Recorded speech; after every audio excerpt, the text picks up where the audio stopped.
Assalamu alaikum student of class 5. How are you all? Hope you all will be fine. Now let's start बेटा today's topic. हम लोगों ने कल new topic start किया था ancient civilisation, जो कि आपके समर पैक में मौजूद है। ठीक है, एंशियंट सिविलाइजेशन का मैंने आपको बताया था पुरानी तहज़ीब। किसकी पुरानी तहज़ीब थी बेटा? ग्रीक वालों की। ठीक है, और अब हमने इसको मज़ीद आगे पढ़ना है कि आगे अब क्या हुआ है। ठीक है, now open your book, open page number 85। Now today's आज हम पढ़ेंगे बेटा टॉपिक डेमोक्रेसी। डेमोक्रेसी का मतलब होता है जमहूरियत। जमहूरियत क्या होती है बेटा? ऐसी हुकूमत जो कि लोगों की राय से कायम की जाए, आवाम की राय से की जाए। ठीक है, कायम की जाए, उसे हम डेमोक्रेसी कहते हैं। जैसे अब हमारी हुकूमत में इमरान खान साहब हैं, तो इमरान खान साहब खुद से जो है वो प्राइम मिनिस्टर नहीं बन गए। उनको किसने बनाया? हुकूमत ने बनाया, हमने बनाया। ठीक है, हमारी राय से जो है उनको हुकूमत दी गई है। हमने वोट किए थे, जिसकी वजह से जो है वो इमरान खान साहब जीते और जीत कर वो हुकूमत में आए। तो ये इसको हम कहते हैं democracy.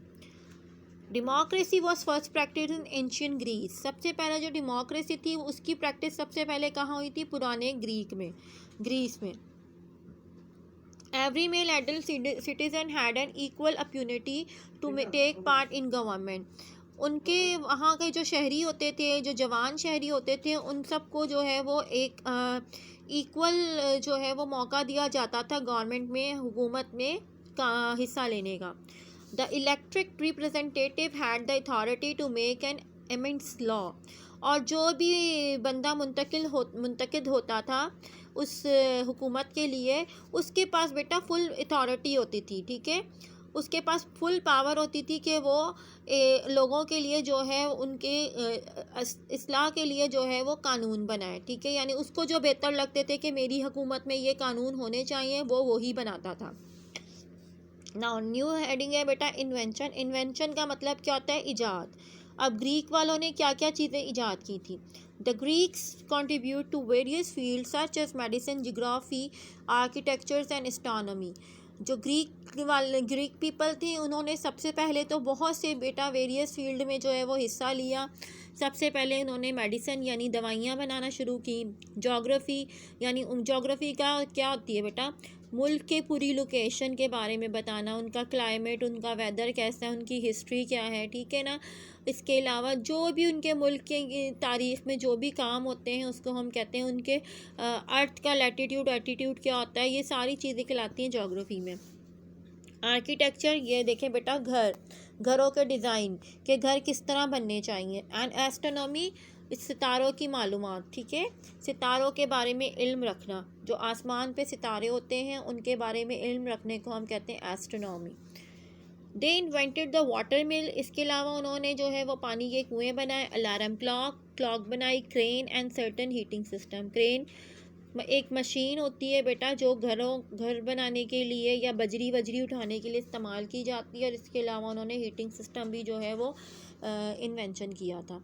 Many of these inventions are still in used in one form or the other. अभी तक बेटा जो भी इनकी ईजाद करदा चीज़ें हैं वो अभी तक इस्तेमाल में आ रही हैं, किसी और एक किस्म से दूसरे किस्म में। क्लियर बेटा? Now turn the page, it's page number 86। अब हम पढ़ेंगे बेटा यहाँ पे ओलंपिक्स गेम। अच्छा, ये ओलंपिक्स गेम जो होते हैं ना बेटा, ये क्या होते हैं? इसमें बहुत तरह के गेम जो हैं वो इंक्लूड होते हैं, उनको हम कहते हैं ओलंपिक गेम्स। ये भी जो है वो ग्रीक वालों ने सबसे पहले स्टार्ट किए थे। ठीक है, the Greek started the first Olympic game almost 3000 year ago.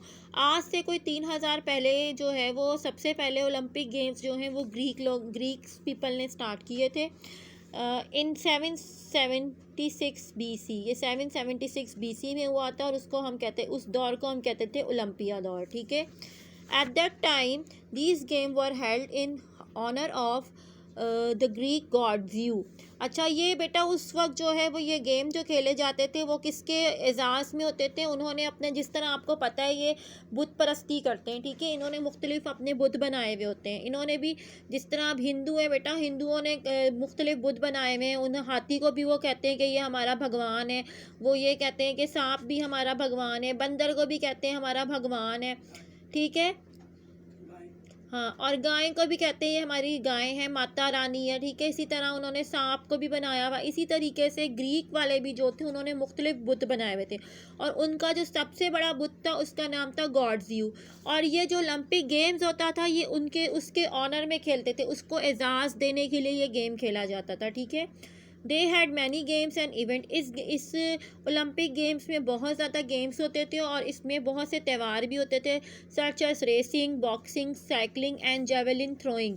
Racing आपको पता है भागम दौड़ करना, बॉक्सिंग आपको पता है, रेसलिंग आपको पता है कुश्ती, एंड जेवलिन थ्रोइंग क्या होता है बेटा, वो एक डंडा होता है, उस डंडे के ऊपर आगे से वो नोकीला सा डंडा होता है, जैसे आपने तीर देखी ना, तीर होती है, जब हम निशाना मारते हैं वो कितनी ज़ोर से लगती है। जेवलिन थ्रोइंग भी वही होता है, वो एक डंडा घुमाने वाला डंडा होता है और उसके आगे वो नोक बनी हुई होती है, इस तरह की वो नोक होती है और आगे से वो डंडा होता है। इसको वो घुमा घुमा के वो खेलते थे और फिर किसी भी जगह पे जाकर वो फेंक देते थे, जहाँ फेंकते थे वो वहाँ जाके मिट्टी में ही वो ऐसे खड़ा हो जाता था। इसको हम कहते हैं javelin throwing. These game were held after every 4 year. और ये जो ओलंपिक गेम्स है बेटा ये हर 4 साल बाद खेला जाता था, ठीक है। इसमें 4 साल का वक्फा आता था। क्लियर बेटा, ये तो हमने ग्रीक के बारे में पढ़ा था। अब इस टॉपिक के अंदर एक और जो है वो सिविलाइजेशन है और वो उनका नाम है रोमन्स, ठीक है। रोम यानी शाम के लोग, एंशियंट्स रोम, पुराना शाम। The ancient Roman had a powerful army which used a new style of fighting formation. अच्छा, अब जो ये रोमन्स थे, पुराने ज़माने के जो रोमन्स थे, इनके पास बहुत ही पावरफुल आर्मी थी, ठीक है। इनके पास ताकतवर आर्मी थी जिसको वो एक नए स्टाइल में इन्होंने जो है वो फाइटिंग के किस्मों को जो है वो नए स्टाइल में जो है वो इंट्रोड्यूस करवाया। They fought against Macedonia, a part of Greek, and defeated the Macedonians. अच्छा, इन्होंने लड़ाई लड़ी किसके खिलाफ बेटा, मैकिडोरिया के खिलाफ। ये एक ग्रीस का छोटा सा हिस्सा था और इसके बाद इन्होंने मैकिडोरियन को जो है वो शिकस्त भी दे दी। किसने शिकस्त दी बेटा, रोमन ने, ठीक है। The Roman build a huge empire. इसके अलावा ये रोमन जो थे उन्होंने एक बहुत ही बड़ी बादशाहियत जो है वो बनाई, ऑक्यूपाइंग इंटायर इटली, और ये फैली हुई है इटली में, the near area near the Mediterranean sea. इसके अलावा जो मेडिटेरियन सी के करीब जितने भी एरियाज़ थे, इसके अलावा एंड मच ऑफ यूरोप, ज़्यादा इसमें यूरोप ने, including England, Scotland and many part of well. England में भी, स्कॉटलैंड में भी और वेल के बहुत से हिस्सों में। The Romans continue the same rule which were practice in Greek. Roman ने भी बेटा वही सेम रूल अपनाए थे जो कि ग्रीक वालों ने किए थे, जिसकी प्रैक्टिस ग्रीस ने की थी। Which was one of the main reason for the growth of Roman empire. अच्छा, क्यों बेटा उन्होंने वही रूल किए थे, ताकि इसकी एक मेन रीज़न क्या था, ताकि रोमन की जो बादशाहियत है, उनकी जो हुकूमत है वो बहुत ज़्यादा फैले, ठीक है। Today the it's influences can be seen in different aspect of life.